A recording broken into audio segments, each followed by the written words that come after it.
Bonjour à toutes et à tous et bienvenue encore une fois sur Barça Plus, votre nouvelle référence pour l'actualité du football en général et du Barça en particulier. Le FC Barcelone a remporté sa 11e Coupe de la Reine après avoir battu l'Atlético de Madrid 2-0 dans un match où le meilleur a été le résultat, les buts de Claudia Pina et le titre. L'équipe, blessée après le coup dur de la défaite en finale de la Ligue des Champions à Lisbonne contre Arsenal 1-0, est arrivée au match désireuse de se racheter et d'offrir à nouveau le football écrasant qui lui a permis de marquer 8 buts en 2 matchs contre le puissant Chelsea en demi-finale de la Ligue des Champions de cette année. La finale de la Coupe approchait avec un double objectif, remporter le titre, retrouver ce sentiment de supériorité et pratiquer un bon football pour bien terminer la saison. Comme prévu, le premier but a été atteint. Il ne manquait qu'un point, compte tenu de la différence de niveau entre les deux équipes, mais le second a brillé par son absence. Le Barça a contrôlé le ballon, comme prévu, face à un adversaire qui a complètement perdu le ballon. Mais cette maîtrise ne s'est pas traduite par des combinaisons rapides, de la fluidité, un siège au but ou des occasions franches. À tel point que la première mi-temps a été marquée par beaucoup de passes horizontales, mais peu de travail pour Lola Gallardo, qui est arrivé à la pause avec un seul but encaissé et beaucoup moins de travail que prévu, avec seulement 2 tirs cadrés pour les Blaugrana.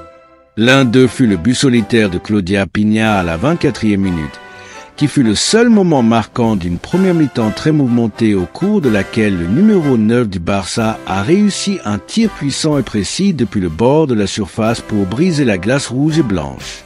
Victor Martín avait mis en place une approche ultra défensive, s'appuyant entièrement sur les courses en solitaire des Agibad ou de Gion contre-attaque, et le Barça avait du mal à se débarrasser de la forêt de jambes et de joueurs rouges et blancs qui peuplaient la zone d'attaque du Barça. L'Atlético a progressé en seconde période et les premières minutes ont été plus équilibrées, les rouges et blancs se déplaçant plus fréquemment et se faisant parfois quelques frayeurs. La situation s'est calmée et l'Atlético a reculé, se rapprochant à nouveau. Il n'est pas facile de jouer avec 10 adversaires dans sa surface de réparation, mais une équipe comme le Barça et un entraîneur comme Père Romeu doit leur offrir davantage d'options au cas où ils tomberaient à nouveau dans le même piège. Père Romeu a fait à USK ce qu'il n'avait pas osé faire à Lisbonne. Il a remplacé Graham par Pina au moment où Salma allait entrer en jeu. Et son coup a porté ses fruits. Cette fois, il a vu juste. Peu après, alors que le match entrait dans sa dernière ligne droite avec un dangereux 1-0 au tableau d'affichage, Pina a de nouveau décoché une frappe explosive du pied droit depuis l'entrée de la surface, la plaçant dans les filets de Lola.